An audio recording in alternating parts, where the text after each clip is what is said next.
We have a pretty tight schedule again today. I will start with requests for bill introductions. Commissioner Rick James, welcome to the Tax Committee.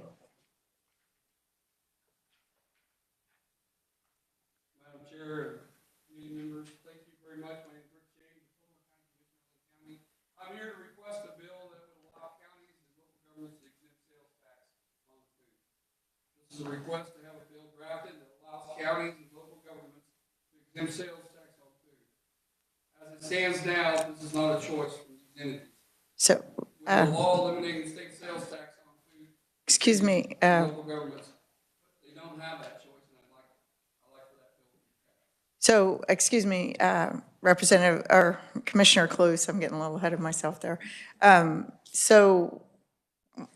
What we do now, you've made the request. I'll ask if there's any questions and if there's any objections. So are there any questions? Are there any objections? Seeing none, we'll make the request and then we'll let you know when a hearing's scheduled. Thank you. Thanks for your work on the on this topic and others, many others. Committee, I have a couple of requests for bills. One of them is a requirement that county be displayed on license plate tags. The two characters for the county be displayed on the license plate. Is there any questions? Senator Holland. Just real quick, Sure. not to debate the bill, but is this to permanently mark the license plate with the county designation? It is, yes, it could be a sticker or it could be actually printed on the license plate, but so that there is a designation. Yep. So any objection? Seeing none, we will make the bill request. Committee, I have another bill introduction. It is for a tax credit for homeowners and locals who install renewable energy projects. Are there any questions? Any objection? Seeing none, we'll make the bill request. Senator Peck. Thank you, Madam Chairman. I was wondering if we could turn the air conditioning up in here. It's a breeze right here. Okay. I was kidding about turning the air conditioning up, maybe a little heat. I would like to request a bill introduction, a committee bill introduction. There are two different bills here. Both are designed to reduce property tax burden on Kansas citizens. One is a simple one-page bill. It would increase the exemption on the statewide 20 mills from the first 40,000 to the first 65,000. This was the Senate position last session, so I would request that bill introduction. Are there any questions? Senator Corson. Thank you, Madam Chair. Just a quick question. Remind me, the bill that we passed last year with the 40,000, that's set to go up. Is that set to go up at based off a certain index? Senator Corson, it is based off of a rolling average equation on property valuation increases. So it's a minimal percentage. The original bill did start at 100,000 last year. This committee landed on 40,000, and this would entertain to 60,000, 65,000. So any other questions? Nope. Thank you so much, Madam Chair. Yeah, okay. Any objection to the bill request? Seeing none, we'll make the request. Senator Peck. Thank you, Madam Chairman. The other bill that I would request be introduced as a committee bill would eliminate the 1.5 mills that the state assesses on property, and those funds go to the State Building Fund and Kansas Educational Building Fund, and the money would, in this bill, be appropriated from the state general fund, so there would not be a loss of funding to these particular building funds, but it would reduce property taxes. Thank you. Are there any questions? Any objection to the bill introduction? Seeing none, we'll make the request. Thank you, committee. Committee, first up on the agenda is a little something different for this committee, but it is a presentation from Legislative Post Audit. We do deal with tax in the committee, and they presented to a couple of committees last week, Legislative Post Audit and to the Commerce Committee. But I think this is something that this committee needs the information also. So I will welcome to the committee Josh and Andy. I don't know which one's going first. The industrial revenue bonds? Okay, great. This, thank you. Thank you, Madam Chair. So this is one of our economic development incentive evaluations. We've been doing these for a few years now. This is one that we released last year. And then Josh is going to, when I'm finished, talk about the one that we just released last week. So his is pretty new. But so these evaluations essentially answer one question, which are what are the economic and fiscal impacts of the incentives that we've been directed to evaluate? This one is the property tax exemption that comes along with industrial revenue bonds, which I will refer to as IRBX throughout the presentation. So in the report, if you flip to page 3, I'll just give you a little bit of background information on this program. So in essence, cities and counties issue industrial revenue bonds, IRBs, and then use the proceeds to help finance private business facilities in their communities. These are things like purchasing, building, expanding, equipping industrial properties.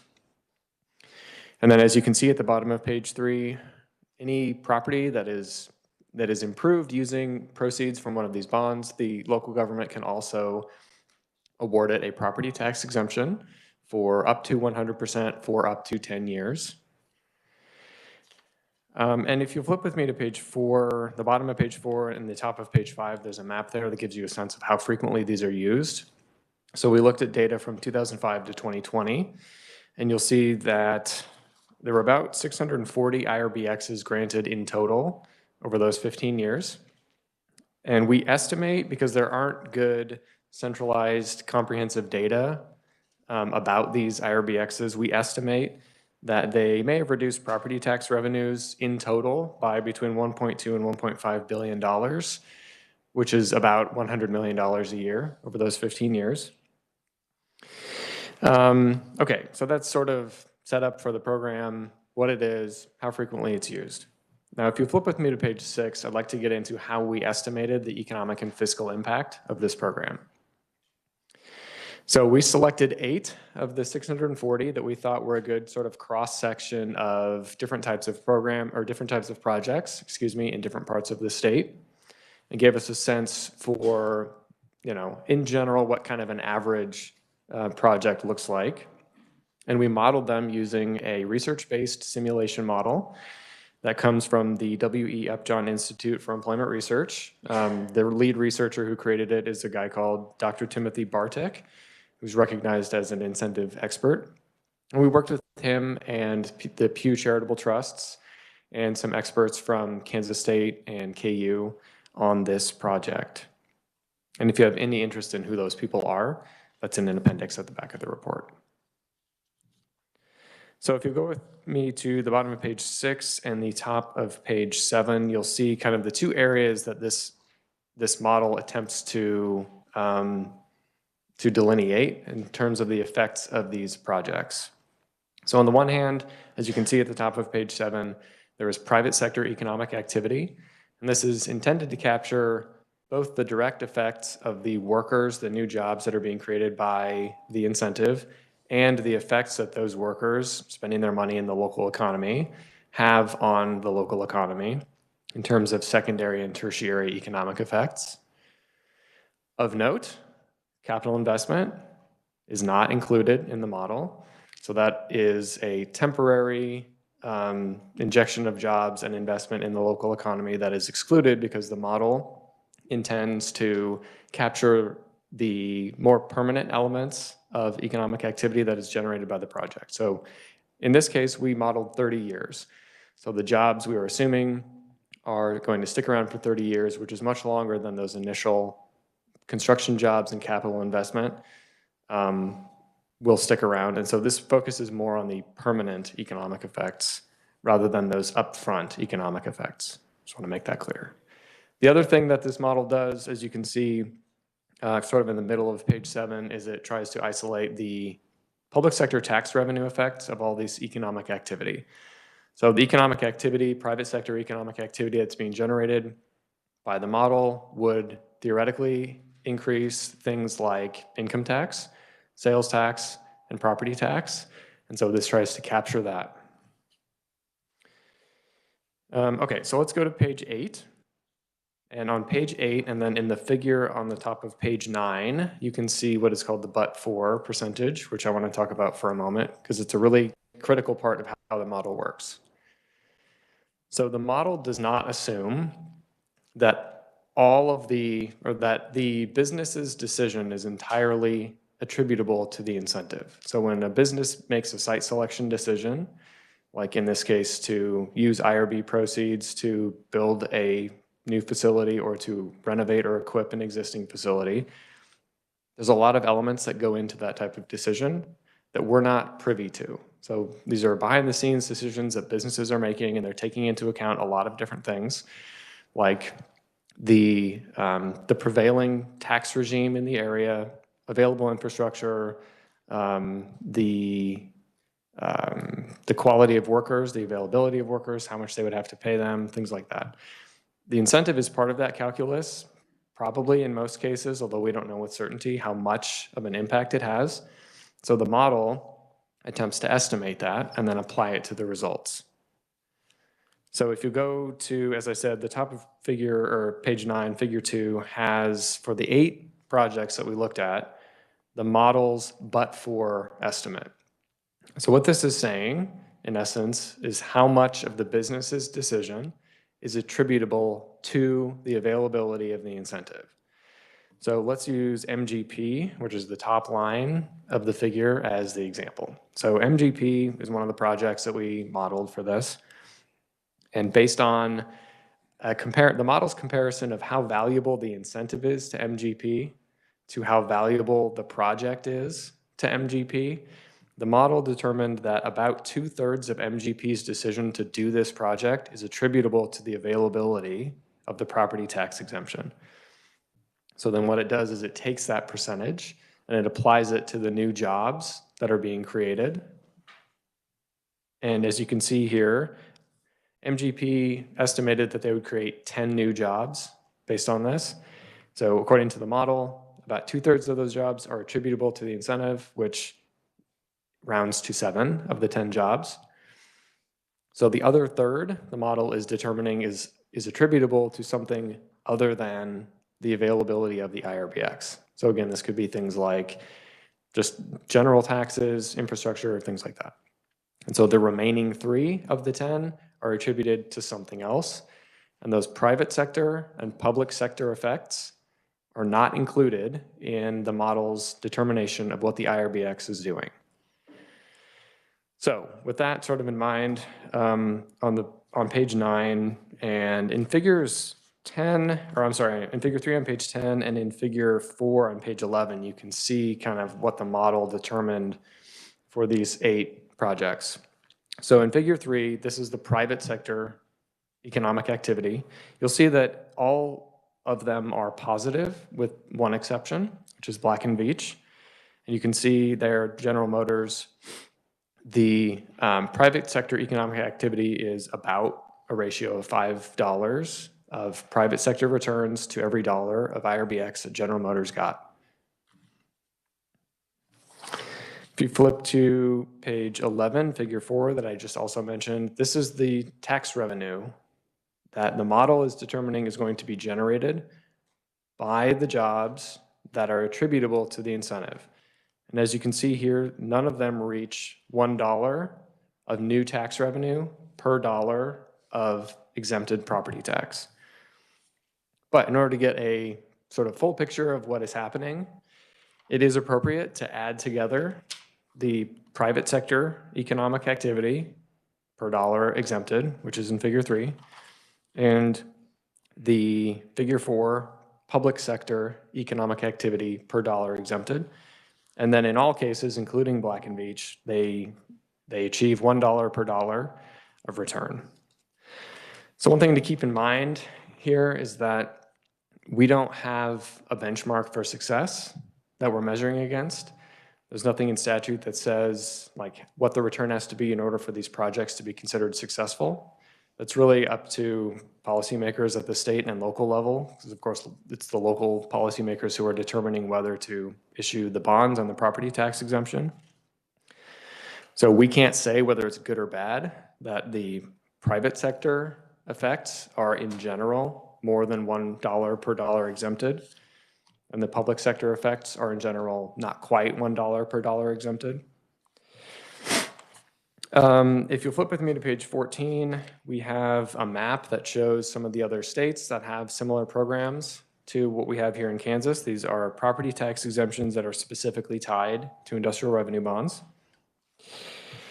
And we have one recommendation for the Kansas legislature, which is that it consider amending statute to clarify what the benchmarks for success for this program might be. And with that, I am happy to answer any questions. Thank you, I appreciate that, and I do think there need to be benchmarks defined by the legislature and others. Senator Holland.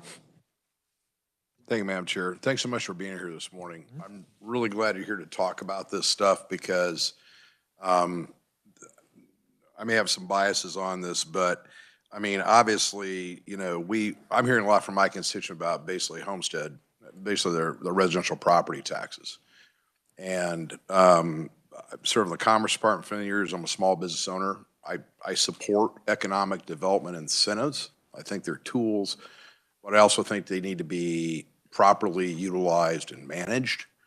So having said that, I just want to be sure I understand. So basically, we talk about IRBs in general. We're talking about basically municipal financing for a business to build infrastructure. Would that be correct? Yes. Okay. And so the assumption there, in your view of the IRBs that have been done, have the business pretty much paid back those IRBs as they should have? How many situations have you had where basically the city or the municipality never got paid back? So the state law says that cities and counties can't repay the IRBs on the business's behalf using other tax revenue. Right. We didn't look at how many businesses that used IRB proceeds defaulted on those bonds.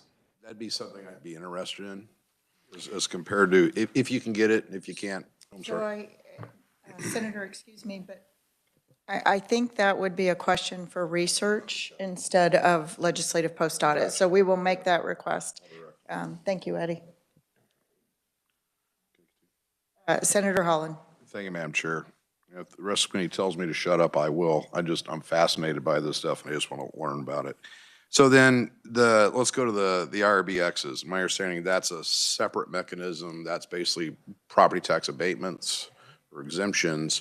Now, are those the IRBXs, so I understand, are they tied at the hip? So do I have to get an IRB to get an IRBX? Yes. Okay.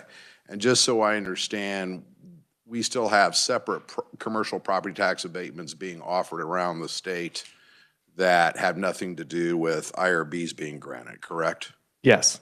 And in your study, did you guys look at that whole separate slew of commercial property tax abatements? No, we just looked at the IRBXs because that was our charge, to look at that particular incentive. Okay, so Madam Chair, I would have a request for research if appropriate. If we could get some numbers on basically commercial property tax abatements, exemptions, whatever, being granted by municipalities and that aren't tied to the IRBs and some sort of picture on what that looks like. And I really would like to see that broken down between metropolitan areas. Senator, I anticipated this question. And and Eddie has provided this for us. It's in your folder for today. All exempt real property. Eddie, would you like to speak to these two sheets that you handed out? And thank you again for your work on this. Thank you, Madam Chair, members of the committee. In your packet today, you do have two sheets that I supplied to the committee. These are extracted from the annual Property Valuation Division's annual report. The first of those is actually, it's numbered page 51.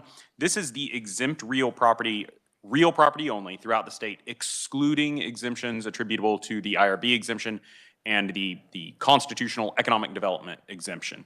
And it is broken out by county. This is the appraised value of the real estate, not the tax, not the assessed value. Most of this, PVD indicates, is commercial real estate, but not necessarily all of it. There's some other in there. And that is the sheet that is numbered page 51, and it does not have a front and back. The other sheet is numbered pages 52 and 53. Those are the page numbers from PVD's annual report. These are the exempt property pursuant to the Kansas constitutional EDX exemption and the exempt property pursuant to the IRB exemption. And these are split out by county. Each of those are a comparison of tax years 2020 and 2021. I believe here in a little over a month, PVD will publish their most recent annual report that will include the 2022 data. For this one, we do have both real estate and personal property. Generally speaking, exemptions other than IRB and EDX exempt personal property just isn't reported. If you have an exempt piece of personal property, I think last year we created one for antique trailers. No longer will the taxpayer, or the property owner, I guess no longer are they a taxpayer, be required to list that property. And so we just don't have data on that since it's property that isn't listed. Thank you, Eddie. Committee, are there any questions on this? Okay, just a second. And I would also request, I know this is the valuation, and it would be a very, very rough estimate because the mill levies are different across the state, but could we get an idea on the dollar amount?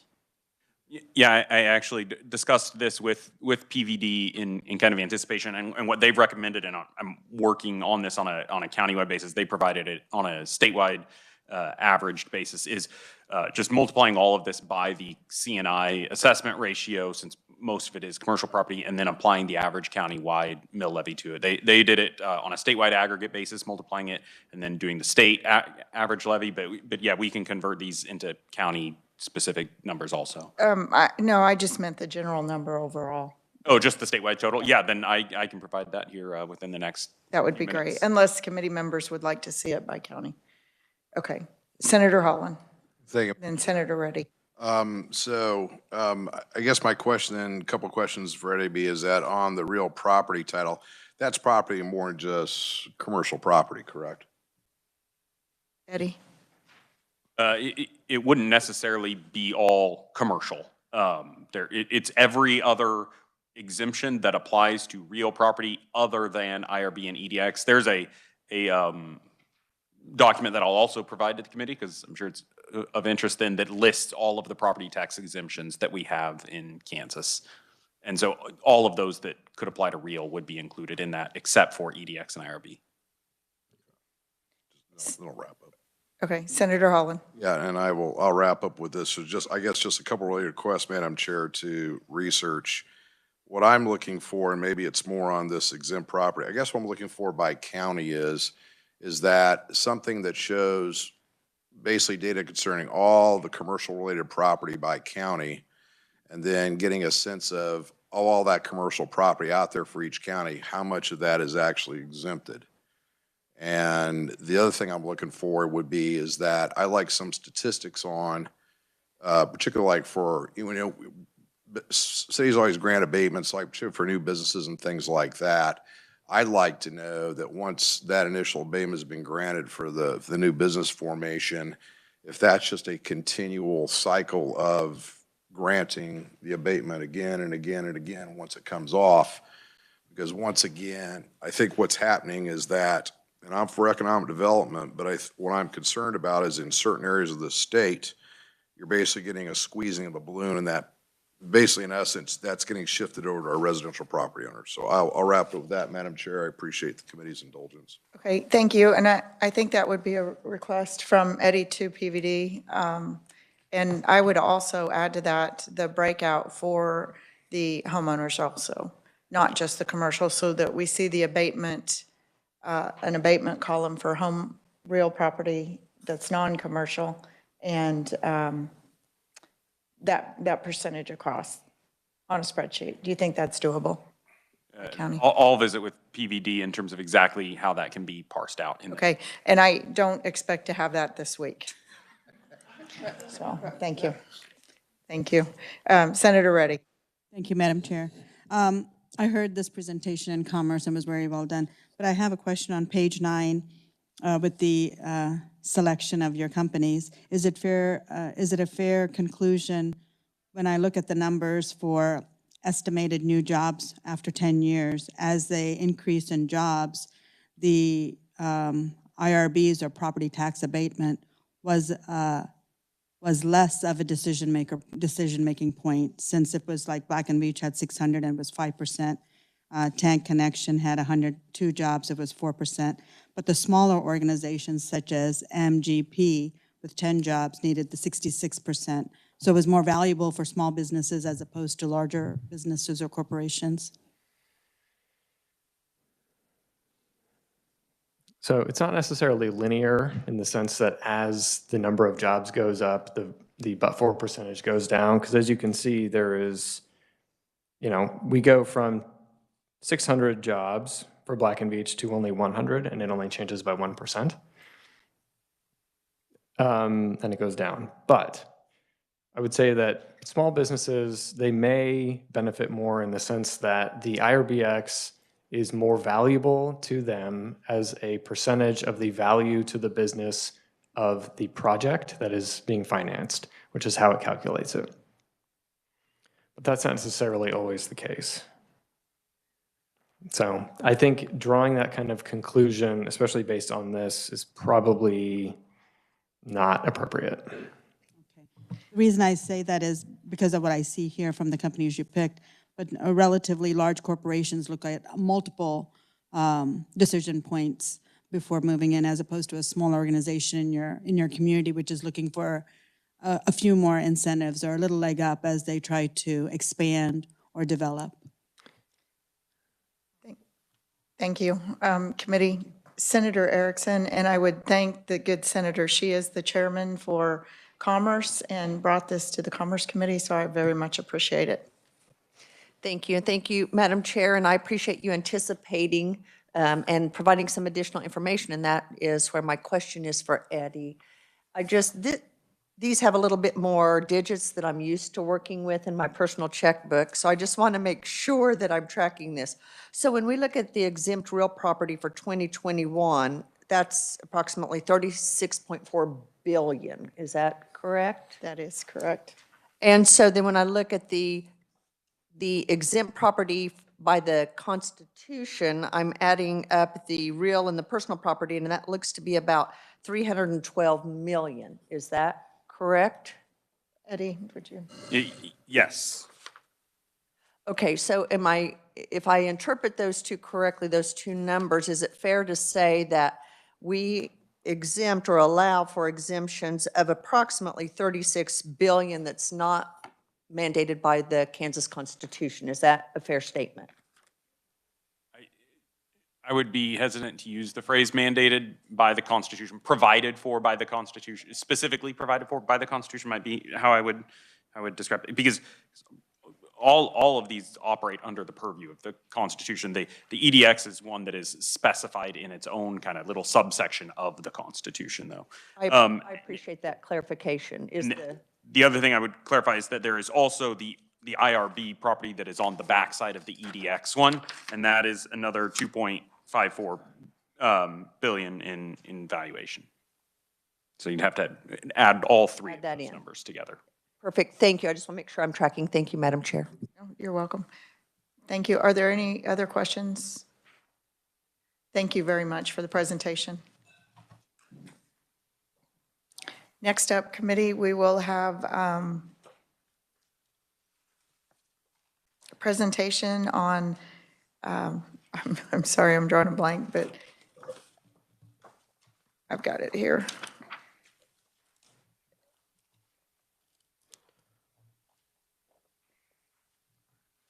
Thank you, Madam Chair and members of the committee. My name is Josh Luthai, and I'll be presenting an audit looking at 5 of the Department of Commerce's major economic development incentives. That's right. That should be the second audit you all have in your packet. But Josh, if I may, you're only doing it on the 2 tax programs. Yes, I will for be this focusing committee. on the 2 tax programs. Thank you very much, Josh. Yeah. So this is an audit I think about half of you may have heard before. So some of this content is going to sound a little familiar, but I'm going to try and freshen things up with a little bit of new content. So we'll see how successful I am. And like Madam Chair said, this audit looked at 5 of Commerce's programs, but for this presentation, I'm going to focus mainly on the HPIP and PEAK programs. That's because those 2 programs involve foregone tax revenues, which are probably of most interest to this tax committee. And that said, I may mention the other 3 here and there. So we do have some background information about the programs on page 4. There's also some more detailed information in Appendix C on page 37. But if you stick with me on page 4, I'll talk a little bit about PEAK and HPIP. So first, the High Performance Incentive Program, also known as HPIP, encourages businesses to make capital investments, pay higher than average wages, and train their employees. Businesses that do these things can earn state tax credits or sales tax exemption certificates. The Promoting Employment Across Kansas program, or PEAK program, encourages businesses to create new jobs in Kansas. For doing this, businesses can keep or get a refund on 95% of the withholding taxes they would have otherwise remitted to the state on new qualifying jobs. And like I said earlier, the benefits businesses receive under these 2 programs are essentially funded through foregone tax revenues. So with PEAK, for example, businesses are keeping withholding taxes that otherwise would have gone to the state. There are a few other pieces of background information to keep in mind, again, continuing to focus just on HPIP and PEAK. So first, Commerce and KDOR administer both of these programs. Commerce ensures businesses are eligible to participate in the programs, and KDOR is involved because these programs involve tax benefits, so KDOR makes sure businesses get the tax benefits they've earned. For a business to participate in PEAK, a business must enter into an agreement with the Department of Commerce. That agreement will include information about the maximum amount of incentives a business can earn, what the business has to do to earn the incentives, how many jobs it can create, what it has to pay those jobs, and how long it has to meet its obligations. PEAK agreements generally run 5 to 10 years. Commerce has discretion over how much a business can earn under PEAK, so that's something that Commerce will negotiate with businesses. And if a business doesn't fully meet the terms of its agreement, it won't get the maximum amount of incentives Commerce offered. PEAK is almost a pay-for-performance program in the sense that businesses only get to keep the withholding taxes on the jobs they create. So if the business doesn't create jobs, it doesn't get to keep those withholding taxes. So in that sense, it is kind of self-policing, and then if a business defaults and maybe loses all the jobs it created, it may be required to pay back incentives. HPIP works differently. Commerce does not decide how much a business can earn under HPIP. It doesn't also involve any agreements with Commerce. Instead, there's a statutory formula that's based on businesses qualifying capital investments. So Commerce will come in and certify that a business's job site is eligible for HPIP. And if it is eligible, then the business will work with the Department of Revenue to submit documentation to do things like earn state tax credits. I do want to emphasize that HPIP is different from the other 4 programs we looked at, because with those other 4 programs, Commerce has significant discretion over the terms of a business's participation. How many jobs do they have to create? How much in incentives can they earn? With HPIP, you might think of it as almost an entitlement program because qualifying criteria, how much a business can earn, that stuff is all defined under statute. There's no real negotiation there per se. And then finally, in terms of background information, a business can participate in more than one incentive program at a time. So for example, some of the businesses we looked at participated in both PEAK and HPIP and the other 3 programs that I'm not talking so much about. And that's potentially in addition to other incentives like IRBXs or local incentives that we are not looking at as part of this audit. Then on page 7, we have some information about the incentives Commerce offered businesses in recent years. HPIP and PEAK are the largest of the 5 programs. One of the challenges with looking at these programs is they are not all wrapped up in 1 year, generally speaking. So HPIP, for example, a business can earn a bunch of tax credits under HPIP in a single year.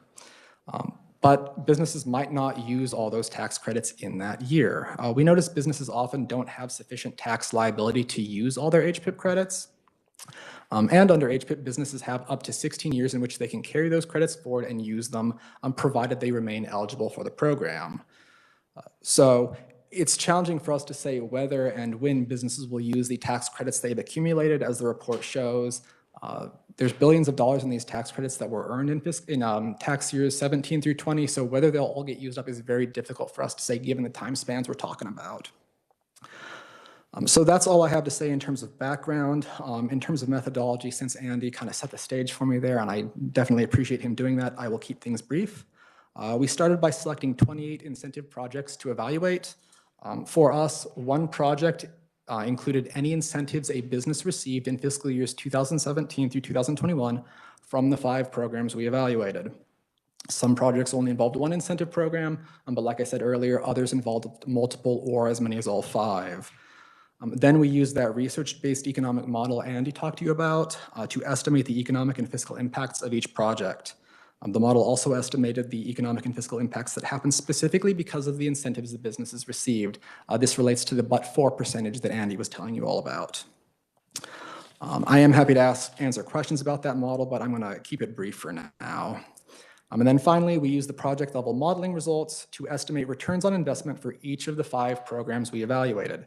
Our project selection was judgmental, so our results aren't statistically projectable, but we still think our selection allows for some useful insight into each program's performance. And then finally, in terms of methodology, I just want to make clear our results are all estimates over 20 years. That's a condensed overview of our methodology. If you want more detail, we talk about our methodology in pages 8 through 12 of the report, or in Appendix B on pages 34 through 37. So with all that in mind, we'll get into our answer to the audit objective, which is going to begin on page 13. Our objective was to determine whether the 5 programs we evaluated generate returns that exceed their costs. And as that big bold text at the top of the page shows, we do estimate that all 5 programs will generate total returns that exceed their costs, but we don't think the programs will likely generate enough tax revenues to cover their cost to the state. In other words, the sum of the program's economic impacts and tax effects have a greater value than the cost of the program to the state. But when you look at the tax effects alone, they do not exceed the cost of the programs to the state. This is mainly because we think the programs are going to create notable economic impacts that have a value greater than their cost. If you join me on page 16, I'll talk about this in a little more detail. I think there's maybe been some question as to how it is we can say that programs' benefits exceed their costs if they don't generate enough tax revenues to cover their costs. So I'm going to try and clarify that here. If you'll look at the first figure on page 16, that's figure 5, you'll see peak is in the second row. 18 of the projects we reviewed included peak incentives, and we estimate those incentives will cost the state about $60 million. So that's how much the state is giving up in withholding tax revenues. In exchange, we're estimating those peak incentives will cause about $270 million in economic impacts. That includes things like higher wages and increased property values. And because $270 million in benefits is greater than $60 million in costs, we're estimating the peak program's benefits exceed its costs when we're talking specifically about economic effects. In another way to look at this is, for every dollar the state spends or gives up in tax revenues on this program, it's buying about $4.50 in economic impacts. But in the second figure on page 16, figure 6, peak is in the fourth row. Here again, we see 18 projects costing the state about $60 million. We're estimating those projects will generate about $27 million in tax effects. And here the $27 million is less than the $60 million in costs. So the net tax revenues for which peak is responsible for aren't high enough to cover the costs of the program to the state. For every dollar the state gives up in withholding tax revenues, it's only buying back about 45 cents in tax revenues. So in the report, we characterize the programs as successful because their total effects, mainly economic impacts, exceed their costs.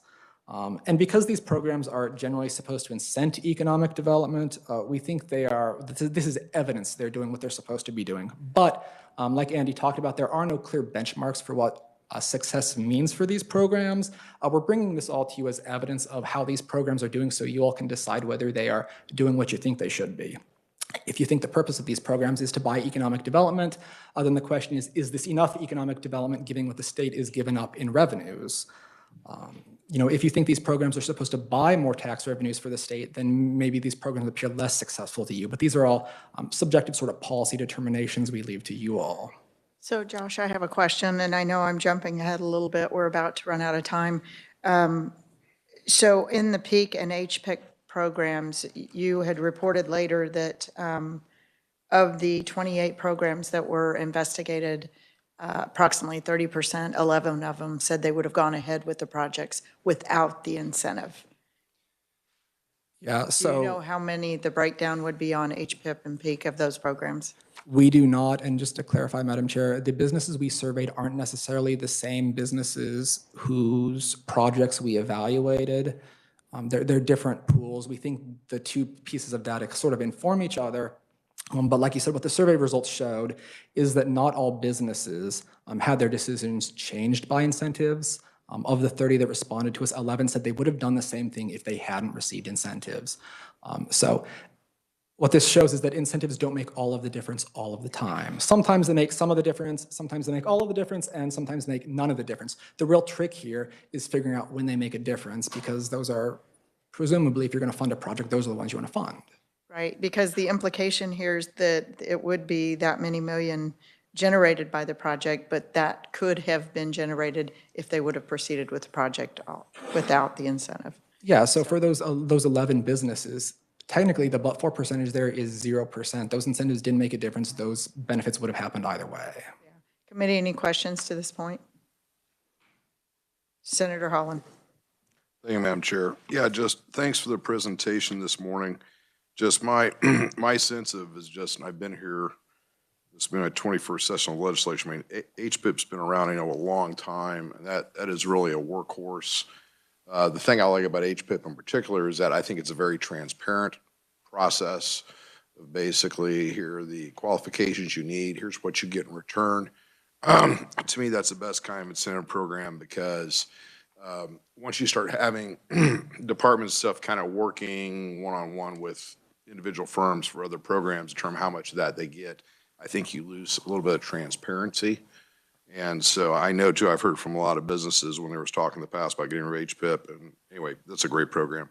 Back to the peak, and I was here in 29 or whatever when this got set up, and I know there's been this has evolved over time. Did you guys make any recommendations on maybe some things that the legislature should look at as we continue forward with peak? And let me just just a really brief background.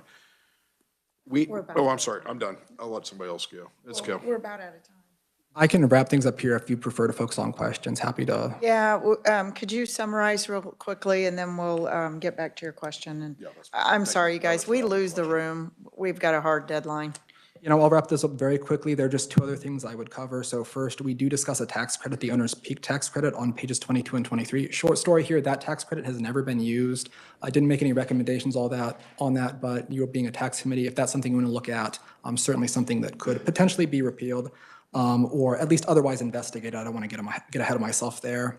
And then finally, like Andy said, our analysis doesn't include capital investment. I know there's been some concern about that. And at HPIP, I will say it is a capital investment program. So it's potentially true that the returns there are a little higher than what we estimated, but the other four programs, especially Peak, KIT, and KER, they do not include capital investment. So to the extent that those benefits are short-lived, we don't think that's a huge shortcoming in our analysis.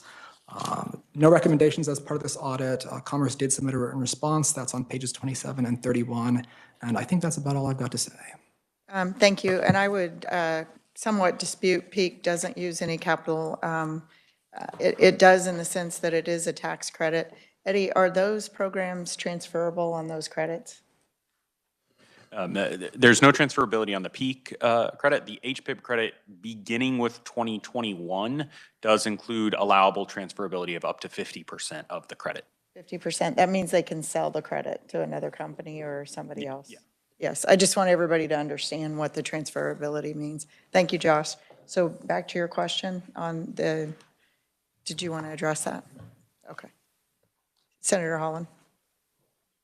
My only question for you is just that, did you make any recommendations as far as any specific aspects of any of these programs the legislature review as basically, economic conditions change at a macro level across the nation? Was there any thoughts about that we need to, specific things we should look at? That's my final question. Thank you. No, we didn't make any recommendations as part of this audit for Peak specifically or anything. Thank you. Committee, any other questions? Seeing Senator Baumgardner. Real quick, just wanted to make sure, when you were talking about Peak, you were saying that one of the results of Peak is that it did increase property values. Yes, that's part of what the model shows. So the idea here being is you hire new workers, you create new jobs, wages increase. Maybe that causes people to come into Kansas who weren't here previously. There's more demand for property, property values increase. Okay. And Madam Chair, I just want to point out on page 7 where it does say that 55% of the 210 peak agreements went to Johnson County, which represented 61%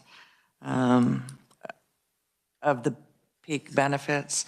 But when we also talk about affordable housing, so when we have these pockets that continue to receive these incentives, we are making it almost impossible for people to move in. So when we are talking about, the Panasonic project, so where might those people live? It's not going to be Johnson County. Thank you, Madam Chair. Thank you, Senator. And committee, any other questions or comments? Seeing none. Thank you, Josh and Andy. I very much appreciated the presentations and legislative post-audit. We have a great team. Eddie, thanks again for all your work, and Amelia and John and PVD and Revenue. You guys, we couldn't do this job without you guys. Eddie had put together a presentation on income tax, and we ran out of time, so we rescheduled that for another day. It's got some interesting information in it also. Committee, we have a full week this week. Is there any other business to be brought before the committee? Seeing none, we're adjourned. Thank you.